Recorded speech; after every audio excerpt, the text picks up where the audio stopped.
మీ ఇంట్లో మొదటి కోటీశ్వరుడు మీరే అవ్వాలనుకుంటున్నారా? ఈ ఫైనాన్షియల్ వెబినార్ లో ఇప్పుడే జాయిన్ అవ్వండి. హలో ఎంఎన్ కశ్యప్ గారు. హలో నాగరాజ్ గారు. మిమ్మల్ని చూస్తే అండి నాకు అనిపించేది చెప్తున్నాను. మైండ్ స్ట్రెంథనింగ్ అంటే వెరీ పాజిటివ్ వైబ్స్ కనిపిస్తూ ఉంటాయండి. ఎందుకంటే ఆఫ్ కెమెరా కూడా మనం మాట్లాడుకునేటప్పుడు కూడా ఒక విషయాన్ని మీరు నరేట్ చేసేటప్పుడు ఆ బాడీ లాంగ్వేజ్ కానివ్వండి, ఆ వాయిస్ కానివ్వండి, తెలియకుండానే ఒక ఇంపాక్ట్ క్రియేట్ చేస్తూ ఉంది. సార్ నాకు ఎందుకో షేర్ చేసుకోవాలనిపించింది కాబట్టి చెప్తున్నాను. It's a compliment. Thanks for your compliment. నేను ఆఫ్ కెమెరా ఇది చెప్తే మళ్ళీ బిస్కెట్ అనుకుంటారు అని చెప్పేసి ఆన్ కెమెరా చెప్తే ప్రేక్షకులు అనుకుంటారేమో బిస్కెట్ అని. లేదండి, నాకు అనిపిస్తుంది కొన్నిసార్లు వెరీ జెన్యూన్ కాంప్లిమెంట్ చెప్తున్నాను. Thank you. బాడీ లాంగ్వేజ్ అంతా తెలియకుండా ఆ నరేషన్లో కొత్తగా కమ్యూనికేట్ చేస్తూ ఉంటాయి.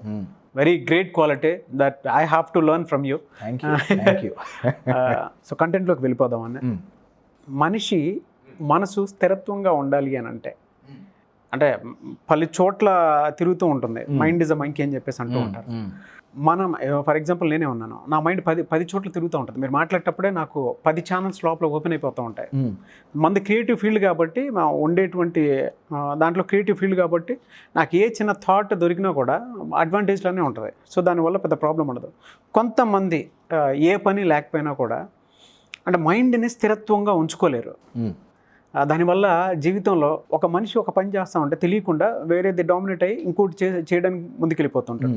ఇంకోటి ఏదో చేస్తాడు. ఆ స్టెబిలిటీ మైండ్ సెట్ అనేది ఉండదన్నమాట. ఆ స్టెబిలిటీ మైండ్ సెట్ ఉండకపోవటం వల్ల ఇంట్లో వాళ్ళ ముందు చులకనవుతాడు, బయట సొసైటీ ముందు చులకనవుతాడు, చేసుకున్న భార్య ముందు కూడా చులకనైపోతాడు. సో మనిషి మెంటాలిటీ అనేది స్టేబుల్గా మనం ఒక పని చేస్తున్నాము అంటే ఫోకస్డ్గా డీప్ సెన్స్ తోటి చేస్తేనే ఏదైనా సక్సెస్ అవుతాయి. సో అలా ఒక మనిషి లైఫ్లో స్టేబుల్ మైండ్ సెట్ని కలిగి ఉండాలి అని అంటే ఏం చేయాలి? మైండ్ స్టేబుల్గా ఉండాలంటే ఏం చేయాలి? చాలా చేయాలి. Brain exercises. అయితే మైండ్ స్టేబుల్గా ఉండకుండా ఉండటం నా దృష్టిలో చాలా మంచిదండి. ఎందుకంటే అండి నా మైండ్ చాలా స్టేబుల్గా ఉంది. నేను డిప్రెషన్లో ఉన్నా, చాలా స్థిరంగా నేను డిప్రెషన్లోనే ఉంటా. ఈక్వల్ టు కోమా సార్ అది. కొన్ని సంవత్సరాల నుంచి క్లినికల్ డిప్రెషన్లో జనాలు ఎందుకున్నారు? ఎందుకంటే వాళ్ళ లైఫ్లో ఏదో అయ్యిందండి, వాళ్ళ ఎక్స్పెక్టేషన్స్ మీట్ అవ్వలేదు, ఏదో అయింది, డిప్రెషన్లో ఉన్నారు. వాళ్ళు 24 గంటలు చాలా స్థిరంగా డీవియేట్ అవ్వకుండా జరిగిన దాని గురించి ఆలోచించి దాంట్లోనే ఉన్నారు. స్టెబిలిటీ చాలా గొప్పది, నో డౌట్ స్టెబిలిటీ చాలా గొప్పది, నేను కాదను. అయితే నేనేమన్నా అంటే ఆ మెంటల్ స్టెబిలిటీ అనేది చాలా హై లెవెల్ అండి. దేనికి చెలించకుండా ఉండటం, నిశ్చలంగా, చాలా హై లెవెల్. ఇంపాసిబుల్ అని నేను చెప్పను, పక్కా పాసిబులే, నో డౌట్. అయితే అది ఒక లెవెల్ వాళ్ళకి సాధ్యం అండి. ప్రాబబ్లీ మాంక్ అనొచ్చేమో. అంత నిశ్చలంగా ఉన్న వాళ్ళని మాంక్ అనొచ్చు, MONK, మాంక్, సన్యాసి, మాంక్.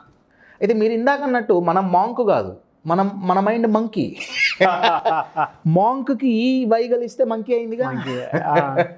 ఆ ఈయే మన ఎక్స్పెక్టేషన్స్. రోజు ఏదో ఒక గోల్ ఉంటుంది, ఎక్స్పెక్టేషన్స్ ఉంటాయి, మారుతుంటుంది. నేనేమంటా అంటే ఈ లెవెల్కి పోవాలి అంటే, స్టేబుల్గా ఉండాలి అంటే ఫస్ట్ స్ట్రాంగ్గా ఉండాలండి. ఇప్పుడు నా మైండ్ ఒకదాని నుంచి ఇంకో దానికి దూకుతుంది, నేను ఫస్ట్ ఆలోచించాల్సింది ఏంటంటే దేని మించి దేనికి దూకుతోంది. దూకకుండా ఉండదండి, నో డౌట్. కోతి కూర్చోదు. మీరు అన్నారు కదా మన మైండ్ మంకీ లాంటిదని. ఆయన గారివి, గాంధీజీ గారివి 3 కోతులు ఉన్నాయిగా. అవును.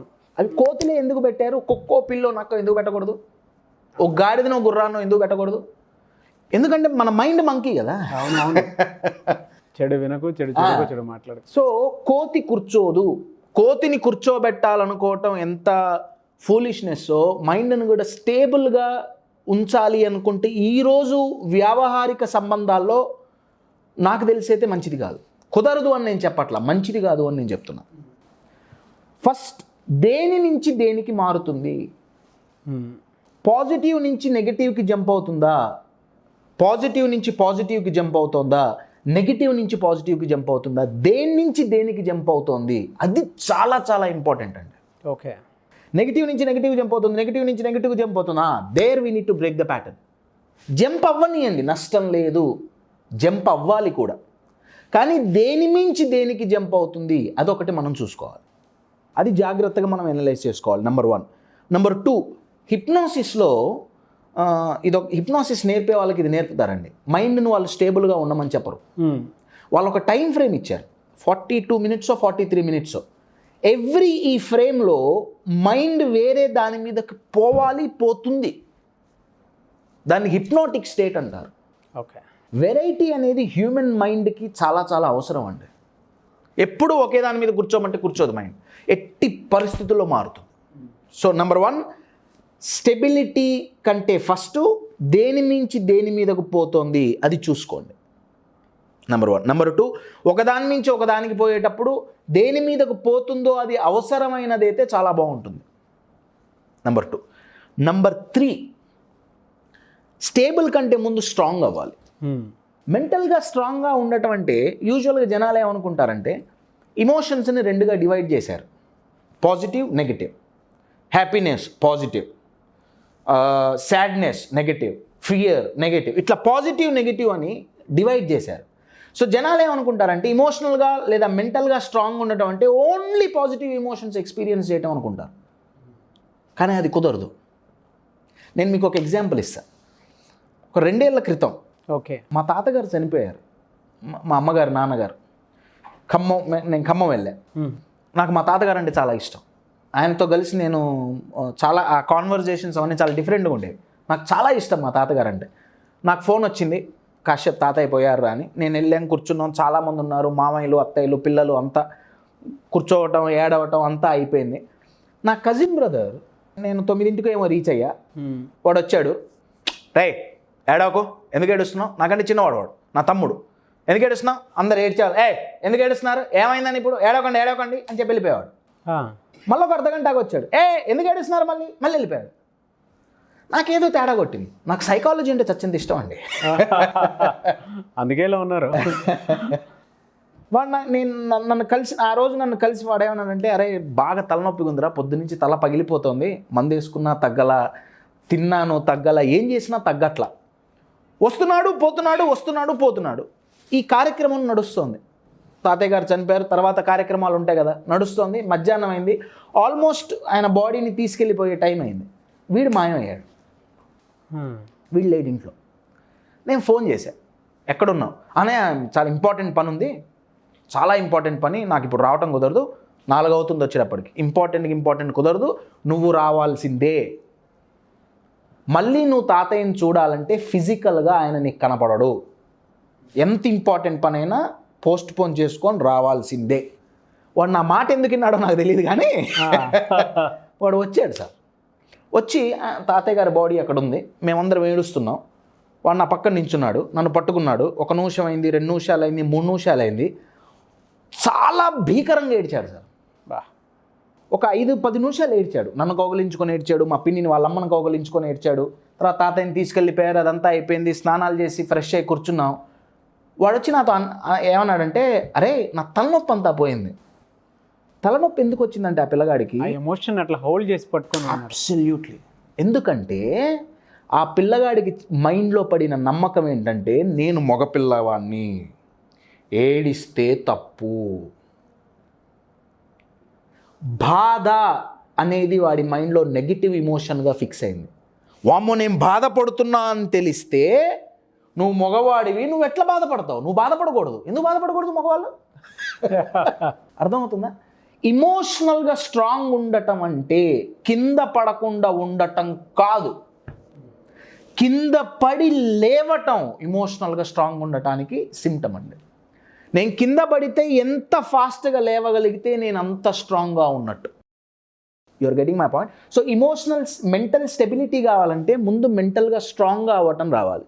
మెంటల్గా స్ట్రాంగ్గా అవ్వటం రావాలంటే ఇమోషన్స్ని పాజిటివ్ నెగిటివ్గా డివైడ్ చేయొద్దు. ఏ ఇమోషన్ అయినా మంచిదే, ఏ ఇమోషన్లో మీరు ఎంత టైం స్పెండ్ చేస్తున్నారు అదొక్కటి ముఖ్యం. You're getting it? So first మెంటల్గా స్ట్రాంగ్గా ఉండటం, సెకండ్, మెంటల్ ప్రిపరేషన్ అండి. Mental preparation helps a lot to reach that stability. ఫైనల్గా స్టేబుల్గా అవ్వాలి కదండి, అక్కడి వరకు పోవాలనుకుంటున్నాం కదా. మెంటల్ ప్రిపరేషన్ బాగా ఉపయోగపడుతుంది. మీకు ఒక ఎగ్జాంపుల్ చెప్పాలంటే, ఇప్పుడు మీరు మీ కారులో విజయవాడ వెళ్తున్నారు, ఎంతసేపు పడుతుంది? 5 hours. ఒక 5 గంటలు పడుతుంది కదా. 5 గంటల వరకు మీకు ఎటువంటి ఇబ్బంది ఉండదు. 6 గంటలు అయిందనుకోండి, కొంచెం వచ్చేస్తుంది. మీరు మాట్లాడేటప్పుడే ఇప్పుడు 7 గంటలు అయింది, కొంచెం తిక్క పుడుతుంది. మామూలుగా కాదు, కొంచెం కాదు, 8 గంటలు అయింది, పిచ్చెక్కుతుంది. Extreme level. 10 గంటలు అయింది, అవతల వాళ్ళకి పిచ్చెక్కిస్తాం. 10 గంటలు అయ్యేటప్పటికీ అసలు రగిలిపోతుంది. ఇప్పుడు మీరే సేమ్ కార్లో బెంగళూరు వెళ్తున్నారు. బెంగళూరుకి హైదరాబాద్ నుంచి దగ్గర 10 గంటలు పడుతుంది మినిమం. 10 గంటల వరకు మీ మైండ్ అన్స్టేబుల్ అవ్వదుగా? అవును, అన్స్టేబుల్ అవ్వదు, స్టేబుల్గానే ఉంటుంది. ఇక్కడ 5 గంటలు దాటితే స్టెబిలిటీ పోయింది, ఇక్కడ 10 గంటలు ఉన్న స్టెబిలిటీ ఎట్లా వచ్చింది? ఎందుకంటే విజయవాడ పోయేటప్పుడు మైండ్ మెంటల్గా ప్రిపేర్ అయింది. బాస్, నేను 5 గంటలు కార్లో కూర్చోవాలి, ఇరుక్కోనో ఏదో 5 గంటలు కూర్చోవాల్సిందే. 5 దాటంగానే ఇక చికాకు మొదలవుతుంది. అదే బెంగళూరు పోయేటప్పుడు మైండ్ మెంటల్గా డిసైడ్ అయింది, బాస్ 10 నువ్వు ఏం చేసినా 10 గంటలు కూర్చోవాల్సిందే, నీకు ఇంకొక ఆప్షన్ లేదు. అవును, అర్థమవుతుందా? Mental preparation. మెంటల్గా దేనికి ప్రిపేర్ అవ్వాలి? ప్రతి ఒక్కళ్ళు పాజిటివ్కి ప్రిపేర్ అవుతారు. అబ్బా, నేను ఇది అనుకున్నా, ఇదైతే ఇది అవుతుంది. అవ్వకపోతే ఎవడు ప్రిపేర్ అవ్వడు. ప్లాన్ ఏ, ప్లాన్ బీలు వచ్చినాయి, అవి ఓన్లీ స్ట్రాటజీ లెవెల్లో ఉన్నాయండి, ఇమోషనల్ లెవెల్లో లేవు. మీకు ఇంకొక ఎగ్జాంపుల్ చెప్తా మెంటల్ ప్రిపరేషన్ గురించి. నేను చాలా ఫ్యామిలీల్లో చూసా. ఇప్పుడు ఎవరో అనారోగ్యంగా ఉన్నారు, ఒక వ్యక్తి ఇవాళ రేపో అన్నట్టున్నారు. వాళ్ళు ఒక వారం 10 రోజులు చనిపోతే ఫ్యామిలీ మీద అంత ఎఫెక్ట్ పడదు. అవును. సడన్గా ఎవరన్నా చనిపోయారు అనుకోండి, అయ్యో సడన్గా చనిపోయారే, ఫస్ట్ విషయంలో ఏం కాదు, ఎందుకంటే వాళ్ళు మెంటల్గా ప్రిపేర్ అయ్యారు. ఈ మనిషి ఎక్కువ కాలం ఉండడు. You are getting my point? Mental preparation is the most useful tool to go to emotional or mental stability. మనం శానిటైజర్ ఎలా అయితే యూజ్ చేస్తున్నామో, మెంటల్ ప్రిపరేషన్ అనేది ఒక ఇమోషనల్ శానిటైజర్. దెబ్బలు తగలకుండా ఉండవు, దెబ్బలు తగులుతాయి. మెంటల్ ప్రిపరేషన్ ఏం చేస్తుందంటే, ఇప్పుడు ఫోన్ ఉందండి, ఫోన్కి స్క్రీన్ గార్డ్ వేసాం. స్క్రీన్ గార్డ్ ఎందుకు వేసాం? కింద పడుతుంది అని తెలిసి వేసాంగా. అవును, కింద పడుతుంది, స్క్రీన్ పగలకుండా నేను స్క్రీన్ గార్డ్ వేస్తున్నాను. You're getting it? Mental preparation అనేది మైండ్కి వేసే screen guard. You're getting it? In short, మీ క్వశ్చన్కి ఆన్సర్ చేయాలంటే, మెంటల్గా స్టెబిలిటీ అనేది చాలా హై లెవెల్. ఫస్ట్ మెంటల్గా స్ట్రాంగ్గా అవ్వటం దగ్గర నుంచి మొదలు పెట్టాలి. మైండ్ ఒకదాని నుంచి ఇంకో దానికి జంప్ అవుతుందంటే, దేని మీదకి జంప్ అవుతుందో అది ప్రొడక్టివ్ అయితే ప్రొడక్టివ్గా పెట్టుకుంటే చాలు. ఫస్ట్. సెకండ్, మెంటల్గా స్ట్రాంగ్గా ఉండాలంటే ఫస్ట్ ఈ పాజిటివ్ నెగిటివ్ ఇమోషన్స్ అనేది తీసేయాలి. Emotion is an emotion. మెంటల్గా స్ట్రాంగ్ ఉండటం అంటే కింద పడకుండా ఉండటం కాదు, పడి ఎంత త్వరగా లేవగలుగుతున్నాం. నెంబర్ 2. నెంబర్ 3, మెంటల్ ప్రిపరేషన్ అనే టూల్ ఈ మెంటల్ స్టెబిలిటీ అచీవ్ చేయడానికి ఉపయోగపడుతుంది. Are you prepared mentally is my question to face anything which comes in your way in your life?